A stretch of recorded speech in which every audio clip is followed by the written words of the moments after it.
സ്വർഗത്തിൽ നിന്ന് ഭൂമിയിലേക്ക് പതിച്ച നക്ഷത്രം ലൂസിഫറാണ്. പ്രഭാത നക്ഷത്രം. മാലാഖയിൽ നിന്ന് പിശാചിലേക്കുള്ള ദൂരം. ദൈവത്തിൽ നിന്ന് ഞാൻ ഞാൻ ഞാൻ എന്ന മനോഭാവത്തിലേക്കുള്ള ദൂരമാണ്. ഒരാൾ ദൈവമഹത്വം അന്വേഷിക്കുന്നതിന് പകരം സ്വന്തം മഹത്വം അന്വേഷിക്കാൻ ആരംഭിക്കുന്നിടത്ത് അയാളുടെ ജീവിതത്തിൽ മാലാഖയിൽ നിന്ന് സാത്താനിലേക്കുള്ള ദൂരം അയാൾ താണ്ടാൻ തുടങ്ങുന്നു. മാലാഖ പിശാചായത് തന്നിലേക്ക് തന്നെ തൻ്റെ മഹത്വം അന്വേഷിക്കുന്നതിലേക്ക് തിരിഞ്ഞതിലൂടെയാണ്. തന്നിലേക്ക് തന്നെ തിരിഞ്ഞ് ദൈവത്തിൽ നിന്ന് പുറംതിരിഞ്ഞ് നിന്നെടുത്താണ് മാലാഖമാർ പിശാചുക്കളായി മാറുന്നത്. ഞാൻ ഡാനിയലച്ചൻ. പ്രിയമുള്ളവരെ, നിങ്ങൾ കേട്ടുകൊണ്ടിരിക്കുന്നത് എൻകൗണ്ടർ ബൈബിൾ സ്റ്റഡി.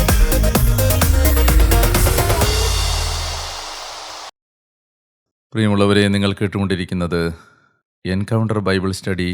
ബൈബിളിലെ അവസാനത്തെ ഗ്രന്ഥമായ വെളിപാട് പുസ്തകത്തിൻ്റെ വ്യാഖ്യാന പഠനത്തിലേക്ക് പ്രാർത്ഥനാപൂർവം നിങ്ങളെ ഞാൻ സ്വാഗതം ചെയ്യുന്നു. ഞാൻ ഡാനിയലച്ചൻ. ഇന്ന് നമ്മൾ പഠിക്കുന്നതും ധ്യാനിക്കുന്നതും വെളിപാട് പുസ്തകത്തിൻ്റെ 9-ാമത്തെ അധ്യായത്തിൽ 5-ാമത്തെ കാഹളം മുഴക്കുന്നത് മുതലുള്ള സംഭവങ്ങളാണ്.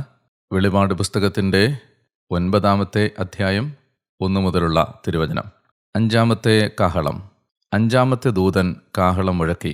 അപ്പോൾ ആകാശത്ത് നിന്ന് ഭൂമിയിലേക്ക് ഒരു നക്ഷത്രം വീഴുന്നത് ഞാൻ കണ്ടു. പാതാളഗർത്തത്തിൻ്റെ താക്കോൽ അതിന് നൽകപ്പെട്ടു. അത് പാതാളഗർത്തം തുറന്നു. അവിടെ നിന്ന് വലിയ തീച്ചൂളയിൽ നിന്ന് എന്ന പോലെ പുക പൊങ്ങി. ആ പുക കൊണ്ട് സൂര്യനും അന്തരീക്ഷവും ഇരുണ്ടുപോയി. ആ പുകയിൽ നിന്ന് വെട്ടുക്കിളികൾ ഭൂമിയിലേക്ക് പുറപ്പെട്ടു വന്നു. ഭൂമിയിലെ തേളുകളുടേതുപോലുള്ള ശക്തി അവയ്ക്ക് നൽകപ്പെട്ടു. നെറ്റിയിൽ ദൈവത്തിൻ്റെ മുദ്രയില്ലാത്ത മനുഷ്യരെ അല്ലാതെ മറ്റാരെയും ഭൂമിയിലെ പുല്ലിനെയോ പച്ചച്ചെടികളെയോ വൃക്ഷങ്ങളെയോ ഉപദ്രവിക്കരുതെന്ന് അവയോട് കൽപ്പിച്ചു. 5-ാമത്തെ കാഹളം മുഴക്കുകയാണ്. ഇവിടെ ഭൂമിയിലേക്ക് പതിച്ചു എന്ന് പറയുന്ന നക്ഷത്രം ലൂസിഫറാണ്.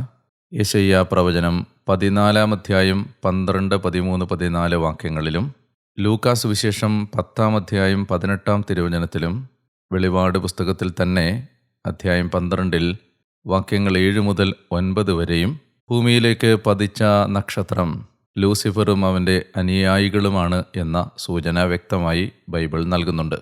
ഒരിക്കൽ കൂടി ഈ വചനഭാഗങ്ങൾ പറയാം.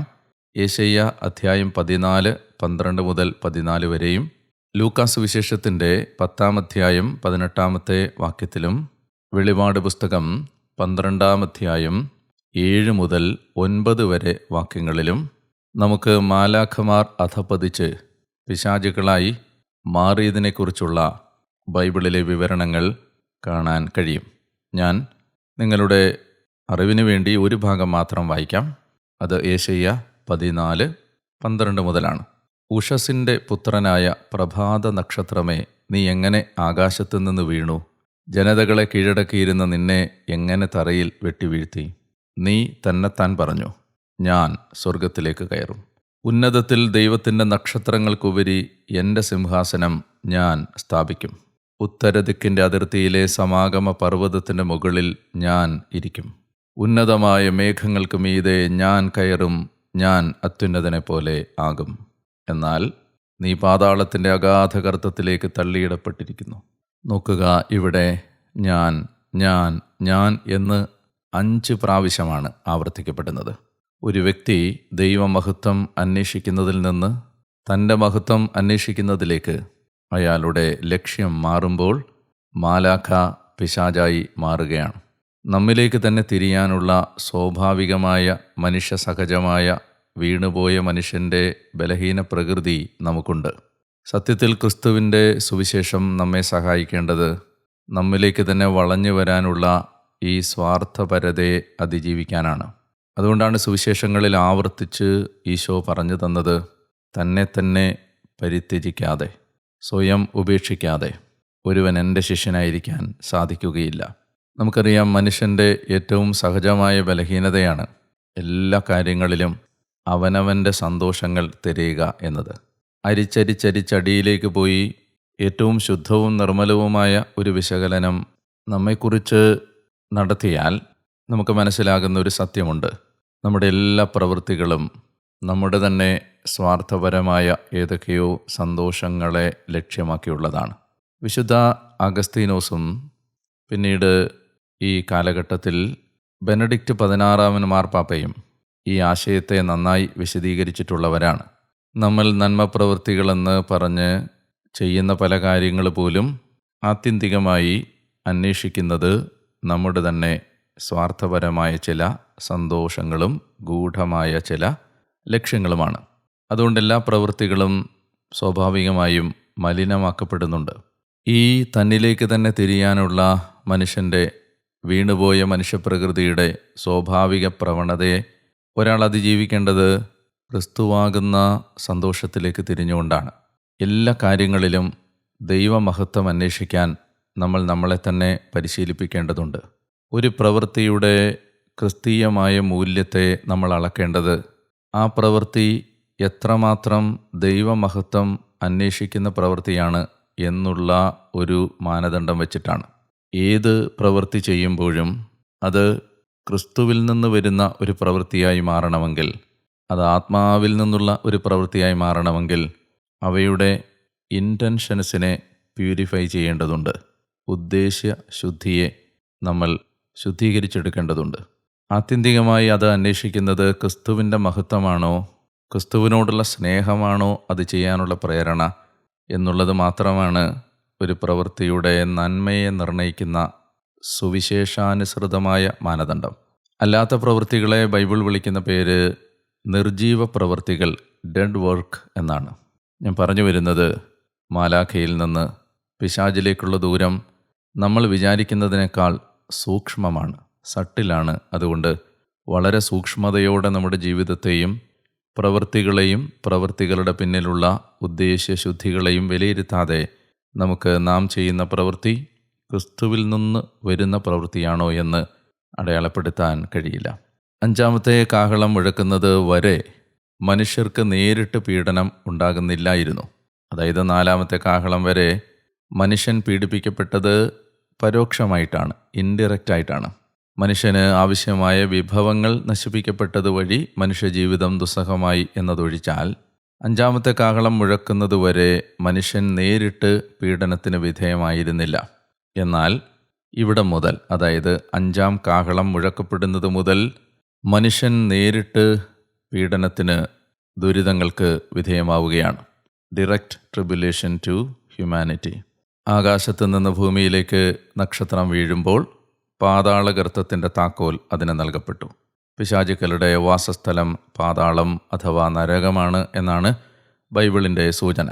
അത് പാതാളഗർത്തം തുറന്നു. അവിടെ നിന്ന് വലിയ തീച്ചൂളയിൽ നിന്നെന്ന പോലെ പുക പൊങ്ങി. ആ പുക കൊണ്ട് സൂര്യനും അന്തരീക്ഷവും ഇരുണ്ടുപോയി. ആ പുകയിൽ നിന്ന് വെട്ടുക്കിളികൾ ഭൂമിയിലേക്ക് പുറപ്പെട്ടു വന്നു. 5-ാം കാഹളം മുഴക്കുമ്പോൾ ഉണ്ടാകുന്ന പൈശാചികമായ ദുരിതത്തെ പ്രതീകാത്മകമായി അവതരിപ്പിക്കുന്നത് വെട്ടുക്കിളികളുടെ രൂപത്തിലാണ്. ഈ വെട്ടുക്കിളികളെക്കുറിച്ചുള്ള പരാമർശം വെളിപാട് പുസ്തകം എടുക്കുന്നത് പഴയ നിയമത്തിലെ ജോയേൽ പ്രവചനത്തിൻ്റെ ദൈവികമായ പശ്ചാത്തലത്തിൽ നിന്നുകൊണ്ടാണ്. വെട്ടുക്കിളികൾ വന്ന് എപ്രകാരമാണ് മനുഷ്യജീവിതത്തെ ഉപദ്രവിച്ചത് എന്ന് വെളിപാട് പറയുന്നത് മനസ്സിലാക്കാൻ നിങ്ങളുടെ സ്വകാര്യ വായനയിൽ ഈ പഠനം നടത്തുമ്പോൾ തന്നെ ജോയേൽ പ്രവാചകൻ്റെ പുസ്തകം 1-ാം അധ്യായം 2-ാമത്തെ വാക്യം മുതൽ 2-ാം അധ്യായത്തിൻ്റെ 12-ാമത്തെ വാക്യം വരെ വായിക്കണം നിർബന്ധമായും. ഈ ഒരു എപ്പിസോഡിൻ്റെ പരിമിതിയിൽ നിന്നുകൊണ്ട് എനിക്ക് വായിക്കാൻ കഴിയില്ല. നിർബന്ധമായി നിങ്ങൾ വായിക്കണം. ഏതാ വായിക്കേണ്ടത്? ജോയേൽ അധ്യായം 1 വാക്യം 2 മുതൽ അധ്യായം 2 വാക്യം 12 വരെ. ഞാൻ ഇങ്ങനെ നൽകുന്ന പഴയ നിയമ പശ്ചാത്തലങ്ങൾ വായിച്ചാൽ മാത്രമേ നിങ്ങൾക്ക് വെളിപാട് പുസ്തക പഠനം അതിൻ്റെ പൂർണ്ണതയിൽ നടത്താൻ കഴിയൂ. അതുകൊണ്ട് അത് സ്കിപ്പ് ചെയ്യരുത് എന്ന് ഓർമ്മിപ്പിക്കുന്നു. ഈ ശിക്ഷ വരുന്നത് വെട്ടുക്കിളികളിലൂടെയാണ്. ഭൂമിയിലെ തേളുകളുടേതുപോലുള്ള ശക്തി അവയ്ക്ക് നൽകപ്പെട്ടു. തേളുകൾ ഈശോയുടെ സംഭാഷണത്തിൽ പൈശാചിക ശക്തികളുടെ പ്രതീകമാണ്. ലൂക്കാ 10:19 പറയുന്നുണ്ടല്ലോ, പാമ്പുകളുടെയും തേളുകളുടെയും ശത്രുവിൻ്റെ സകല ശക്തികളുടെയും മീതെ ചവിട്ടി നടക്കാൻ ഞാൻ നിങ്ങൾക്ക് അധികാരം തന്നിരിക്കുന്നു, ഒന്നും നിങ്ങളെ ഉപദ്രവിക്കുകയില്ല. അപ്പോൾ തേളുകൾ സൂചിപ്പിച്ചത് പൈശാചിക ശക്തികളെയാണ്. നമ്മൾ ഇവിടം മുതൽ മനസ്സിലാക്കേണ്ട മറ്റൊരു കാര്യം ഇതാണ്. ഈ പീഡനങ്ങളെല്ലാം തന്നെ പൈശാചിക പീഡനങ്ങളാണ്, അല്ലെങ്കിൽ അതിൻ്റെ പിന്നിൽ പിശാച് നേരിട്ട് പ്രവർത്തിക്കുന്നതാണ്. വാക്യം 4, നെറ്റിയിൽ ദൈവത്തിൻ്റെ മുദ്രയില്ലാത്ത മനുഷ്യരെ അല്ലാതെ മറ്റാരെയും ഭൂമിയിലെ പുല്ലിനെയോ പച്ചച്ചെടികളെയോ വൃക്ഷങ്ങളെയോ ഉപദ്രവിക്കരുതെന്ന് അവയോട് കൽപ്പിച്ചു. ഇവയ്ക്ക് പീഡിപ്പിക്കാൻ അനുവാദം നൽകപ്പെട്ടിരിക്കുന്നത് മനുഷ്യരെ മാത്രമാണ്. അത് സംരക്ഷണ മുദ്രയില്ലാത്തവരെയാണ് ഉപദ്രവിക്കുന്നത്. വാക്യം 5, മനുഷ്യരെ കൊല്ലാനല്ല 5 മാസം പീഡിപ്പിച്ച് ഞെരുക്കാനാണ് അവയ്ക്ക് അനുവാദം നൽകപ്പെട്ടത്. ഒരല്പം വിശദീകരണം ഇവിടെ ആവശ്യമുണ്ട്. 5 മാസം എന്ന് പറയുമ്പോൾ അത് വെട്ടിക്കിളികളുടെ ആയുസ് 5 മാസമാണ് എന്ന് ഞാൻ ഒരു വായന കണ്ടു. ഒരു ചരിത്ര പശ്ചാത്തലം കൂടി നമ്മൾ ഇതിന് വ്യക്തത വരാനായി മനസ്സിലാക്കേണ്ടതുണ്ട്. AD 70 റോമൻ സൈന്യാധിപനായ ടൈറ്റസ് ജെറുസലേമിനെ ആക്രമിച്ച് കീഴടക്കുന്നത്. ആ റോമൻ അധിനിവേശത്തിൻ്റെ റോമാക്കാരുടെ കയ്യിൽ നിന്ന് ജെറുസലേം അന്ന് പീഡനം അനുഭവിച്ചതിൻ്റെ കാലയളവ് 5 മാസം ആയിരുന്നു. ഞാൻ നേരത്തെ സൂചിപ്പിച്ചിരുന്നു, ജെറുസലേമിൻ്റെ പതനം ഇവിടെ ഈ കാഹളങ്ങൾ മുഴങ്ങുമ്പോഴും അതുപോലെ തന്നെ നേരത്തെ നമ്മൾ പ്രതിപാദിച്ചതുപോലെയുള്ള മുദ്രകൾ തുറക്കുമ്പോഴുള്ള, പ്രത്യേകിച്ച് 7ാമത്തെ മുദ്ര തുറക്കുന്നതുമായി ബന്ധപ്പെട്ടിട്ടുള്ള കാര്യങ്ങൾ, അതുപോലെ തന്നെ 7 കാഹളങ്ങൾ മുഴക്കുന്നതുമായി ബന്ധപ്പെട്ട കാര്യങ്ങളൊക്കെ വിശദീകരിച്ചപ്പോൾ പലതവണ ഞാൻ ആവർത്തിച്ചിരുന്നു, ഈ വിശദാംശങ്ങൾക്ക് ജെറുസലേമിൻ്റെ പതനവുമായി ബന്ധമുണ്ട്. Jerusalem AD 70 നിബദിച്ചു. റോമാക്കാർ ജെറുസലേമിൻ്റെ മണ്ണിൽ, യൂദയായുടെ മണ്ണിൽ അവരുടെ വൈദേശികാധിപത്യത്തിൻ്റെ കാലുറപ്പിച്ചു. അങ്ങനെ ജെറുസലേം നഗരം കത്തിച്ചാമ്പലാവുകയും ദേവാലയം നശിപ്പിക്കപ്പെടുകയും ഒക്കെ ചെയ്ത ആ മഹാദുരന്തത്തിൻ്റെ ഒരു ചരിത്ര പശ്ചാത്തലം ക്രിസ്തു യുഗാന്ത്യത്തെക്കുറിച്ച് പറഞ്ഞ വിവരണങ്ങളിലുമുണ്ട്. വെളിപാട് പുസ്തകത്തിലെ ഈ വിവരണങ്ങളിലും അതിൻ്റെ ഒരു ധ്വനിയും ഓർമ്മയുമുണ്ട്. 5 മാസമാണ് റോമൻ അധിനിവേശം, റോമൻ പീഡനം, റോമാക്കാരുടെ കയ്യിൽ നിന്നുള്ള ഉപദ്രവം ജനം നേരിട്ടത്. സംരക്ഷണ മുദ്രയില്ലാത്തവരെയാണ് ഉപദ്രവിച്ചത് എന്ന് പറയുമ്പോൾ അതിനും ചരിത്രപരമായ ഒരു വിശദീകരണം ഉണ്ട്. ഈശോ ജെറുസലേമിൻ്റെ പതനത്തെക്കുറിച്ചും യുഗാന്ത്യത്തെക്കുറിച്ചും പറയുമ്പോൾ ശിഷ്യന്മാരോട് പറഞ്ഞിരുന്നു, യുഗാന്ത്യ പ്രബോധനത്തിൽ വിനാശത്തിൻ്റെ അശുദ്ധ ലക്ഷണം വിശുദ്ധ സ്ഥലത്ത് നിൽക്കുന്നത് കാണുമ്പോൾ യൂദയായിലുള്ളവർ മലമുകളിലേക്ക് പലായനം ചെയ്യട്ടെ. ഈശോയുടെ ഈ പ്രബോധനം അന്നത്തെ വിശ്വാസികൾ വളരെ ഗൗരവമായി എടുത്തു. അതുകൊണ്ട് തന്നെ റോമൻ പട്ടാളം തങ്ങളുടെ വിഗ്രഹങ്ങളുമായി ജെറുസലേം നഗരത്തിലേക്ക് കാലെടുത്ത് വെച്ചത് കണ്ട ഉടനെ ഈശോയുടെ ഈ മുന്നറിയിപ്പ് ഗൗരവമായി എടുത്ത ക്രിസ്ത്യാനികൾ എല്ലാവരും തന്നെ ഈശോ പിശാച് ബാധിതനെ സുഖപ്പെടുത്തിയ ദെക്കാപോളിസ് എന്ന് പറയുന്ന 10 പട്ടണങ്ങളുടെ ആകത്തുകയാണ് ദെക്കാപോളിസ്. ആ ദെക്കാപോളിസിലെ പെല്ല എന്ന് പറയുന്ന ഒരു മലമുകളിലേക്ക് ഓടിപ്പോയി. ചരിത്രം പറയുന്നത് ക്രിസ്ത്യാനികൾ അങ്ങനെ മലമുകളിലേക്ക് ഓടിപ്പോയ ആരും തന്നെ ഈ 5 മാസത്തെ റോമൻ പട്ടാളക്കാരുടെ പീഡനങ്ങൾക്ക് വിധേയരാവുകയോ കൊല്ലപ്പെടുകയോ ചെയ്തില്ല. അപ്പോൾ അങ്ങനെ ഒരു ചരിത്ര പശ്ചാത്തലം കൂടി യോഹന്നാൻ്റെ ഈ വിവരണങ്ങളിലുണ്ട് എന്ന് പറയുമ്പോൾ നിങ്ങൾ ചിന്തിക്കരുത് ഇത് യുഗാന്ത്യത്തെ സൂചിപ്പിക്കുന്നതല്ലെന്ന്. ഞാൻ ആദ്യം തന്നെ പറഞ്ഞിരുന്നു, ജെറുസലേമിന് സംഭവിക്കുന്നതായി വിവരിക്കുന്നതെല്ലാം തന്നെ യുഗാന്ത്യത്തിൻ്റെ അല്ലെങ്കിൽ ലോകാവസാനത്തിൻ്റെ ഭാഗമായി സംഭവിക്കുന്ന കാര്യങ്ങളുടെ ഒരു മാതൃകയാണ്, അല്ലെങ്കിൽ ജെറുസലേമിന് സംഭവിച്ചത് തന്നെയാണ് യുഗാന്ത്യത്തിലും സംഭവിക്കാൻ പോകുന്നത്. ഇവ രണ്ടും ചേർത്താണ് പലപ്പോഴും ബൈബിളിൽ പ്രതിപാദിക്കപ്പെടുന്നത്. നമ്മൾ ബൈബിളിലെ പ്രവചനങ്ങളെ വായിക്കുമ്പോൾ ഒരു കാര്യം നിങ്ങളുടെ ശ്രദ്ധയിൽ കൊണ്ടുവന്നാൽ കുറെ കൂടി പ്രവചനങ്ങൾ മനസ്സിലാക്കാൻ കഴിയും. അതായത് ഓരോ പ്രവചനത്തിനും അതിന് കൺമുമ്പിൽ തൊട്ടടുത്ത് ഒരു ചരിത്രപരമായ നിറവേറൽ ഉണ്ടാകും. ഉദാഹരണത്തിന് ദാനിയേൽ 12-ാം അധ്യായത്തിലൊക്കെ പ്രവചിക്കുന്ന കാര്യങ്ങൾ, ആ പ്രവചനങ്ങൾക്ക് അവരുടെ തൊട്ടടുത്ത് ചരിത്രപരമായൊരു നിറവേറൽ ഉണ്ടായിരുന്നു. അന്തിയോക്കസ് എപ്പിഫാനസിൻ്റെ നേതൃത്വത്തിൽ സിറിയ രാജ്യം വന്ന് ജെറുസലേമിനെ ആക്രമിച്ച് നശിപ്പിച്ചത് ആ പ്രവചനങ്ങളുടെ ഏറ്റവും ഇമ്മീഡിയറ്റായ ഹിസ്റ്റോറിക്കൽ കോണ്ടെക്സ്റ്റാണ്.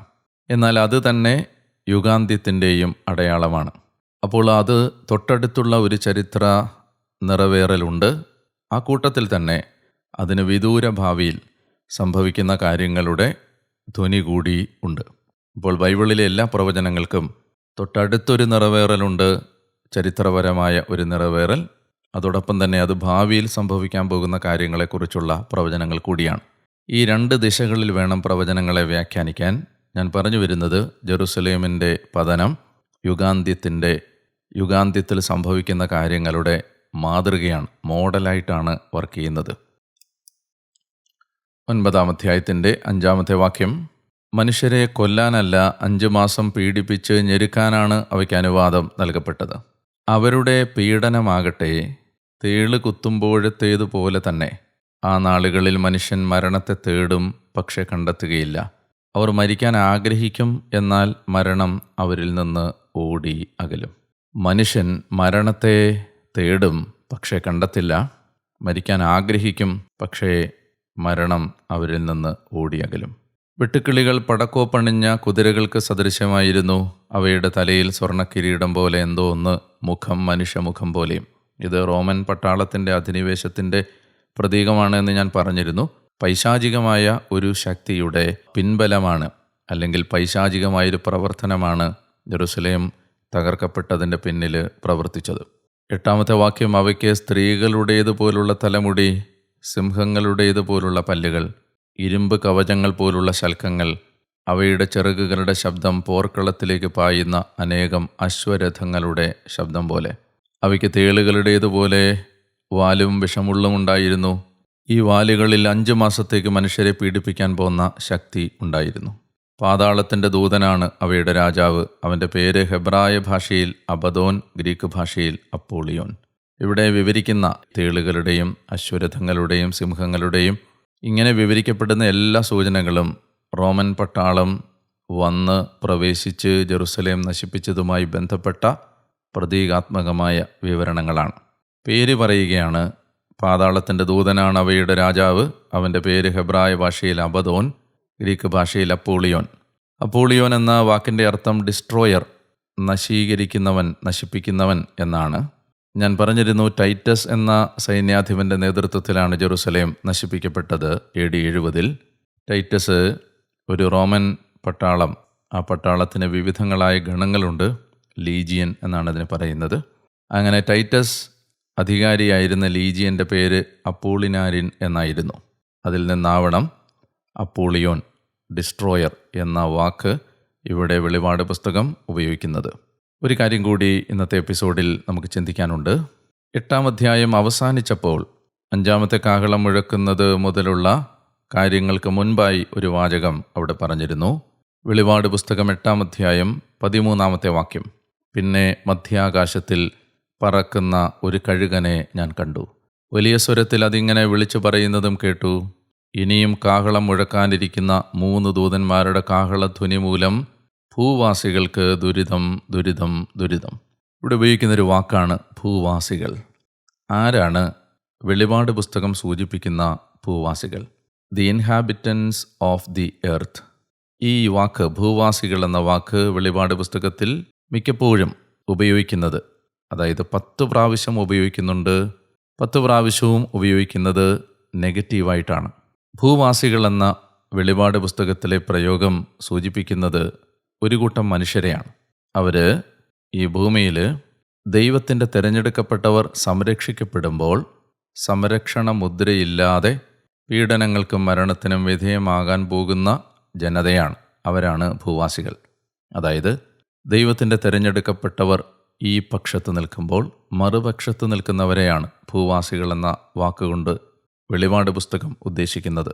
ഉദാഹരണത്തിന് 3-ാം അധ്യായം 10-ാമത്തെ വാക്യം. അതുപോലെ തന്നെ ഭൂവാസികൾ ക്രിസ്തീയ സാക്ഷ്യം നൽകുന്ന ദൈവത്തിൻ്റെ തിരഞ്ഞെടുക്കപ്പെട്ടവരെ വധിക്കുന്ന ആളുകളാണ്. ഉദാഹരണം 6-ാം അധ്യായം 9-ഉം 10-ഉം വാക്യങ്ങൾ. അതുപോലെ 8-ാം അധ്യായം 13-ാം വാക്യത്തിൽ 3 ദുരന്തങ്ങൾ ആരുടെ മേലാണോ പതിക്കുന്നത് അവരാണ് ഭൂവാസികൾ.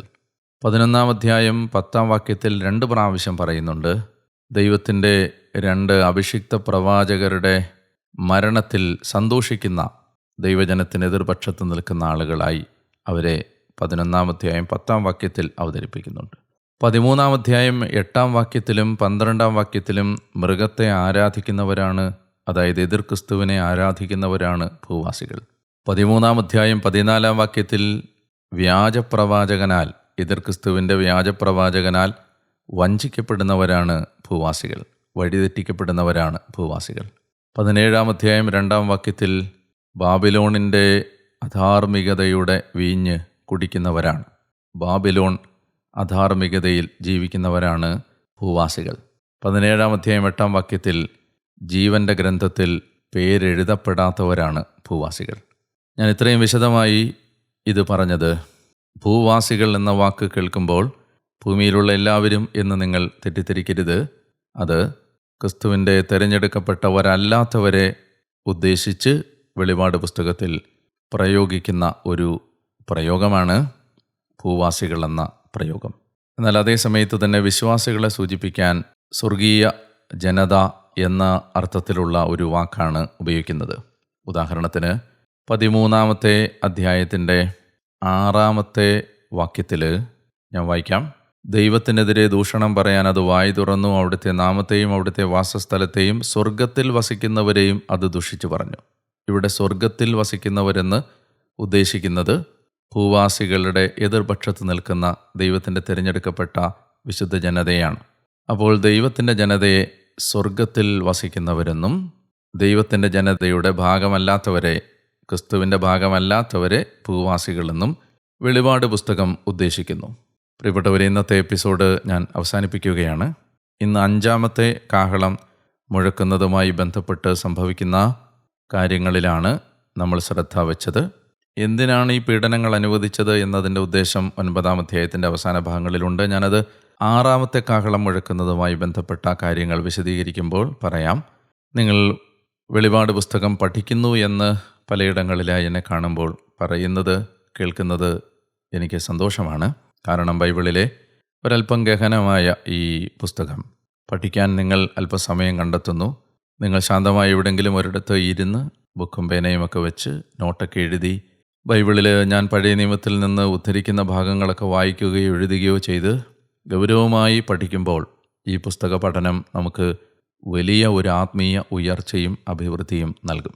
ഈ ദിവസങ്ങളിലൊക്കെ പലരെയും കണ്ടപ്പോൾ ഞങ്ങൾ വെളിപാട് പുസ്തകം പഠിക്കുന്നുണ്ട് എന്ന് സന്തോഷത്തോടെ പറഞ്ഞ വാക്കുകൾ ഞാൻ ദൈവമഹത്വത്തിനായി സമർപ്പിക്കുന്നു.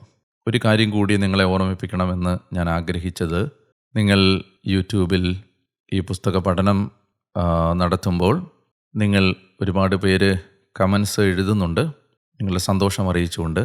എന്നാൽ ഞാനൊരു നിർദ്ദേശം വെക്കാൻ ആഗ്രഹിക്കുന്നത്, നിങ്ങൾ യൂട്യൂബിൽ കമൻറ്റുകൾ എഴുതുമ്പോൾ ആ എപ്പിസോഡിൽ നിന്ന് നിങ്ങൾക്ക് ഗ്രഹിക്കാൻ കഴിഞ്ഞ ഒരു പാഠം, ഒരു ലെസൺ നിങ്ങൾ കമൻറ്റ് ബോക്സിൽ എഴുതിയാൽ അത് ആ എപ്പിസോഡ് കേൾക്കുന്ന ഓരോ വ്യക്തിക്കും അവർ കേട്ട കാര്യത്തെക്കുറിച്ച് ഒരിക്കൽ കൂടി ചിന്തിക്കാനും അവർ ഗ്രഹിച്ചത് കുറെ കൂടി പൂർണ്ണതയിൽ ഗ്രഹിക്കാനും അവരെ സഹായിക്കും. ഇതൊരു നിർദ്ദേശമായി ഞാൻ വെക്കുകയാണ്.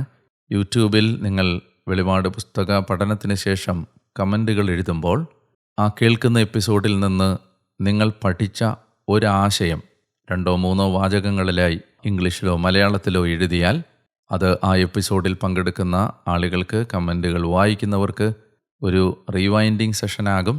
അതവർ വായിച്ചതും പഠിച്ചതും കേട്ടതുമൊക്കെ കുറെ കൂടി ആഴത്തിൽ ഗ്രഹിക്കാൻ സഹായിക്കുകയും ചെയ്യും. അപ്പോൾ അതും ഒരു പഠന സംബന്ധമായ പ്രവൃത്തിയായി മാറും. എനിക്ക് വേണ്ടി നിങ്ങൾ പ്രാർത്ഥിക്കണം. അനുഗ്രഹീതമായ ഒരു ദിവസം നിങ്ങൾക്കുണ്ടാവട്ടെ എന്ന് ഞാൻ പ്രാർത്ഥിക്കുന്നു. അടുത്ത എപ്പിസോഡിൽ വെളിപാട് പുസ്തക പഠനവുമായി നിങ്ങളുടെ അടുത്തേക്ക് വരാൻ ഞാൻ ഡാനിയലച്ചൻ. ഞാൻ ഒത്തിരി ആഗ്രഹത്തോടെ കാത്തിരിക്കുന്നു. അതുവരെയും കൃപയിലും വിശുദ്ധിയിലും പ്രാർത്ഥനയിലും ദൈവം നമ്മളെ കാത്തു സൂക്ഷിക്കട്ടെ. എല്ലാ ദൈവാനുഗ്രഹങ്ങളും നിങ്ങൾക്കുണ്ടാവട്ടെ.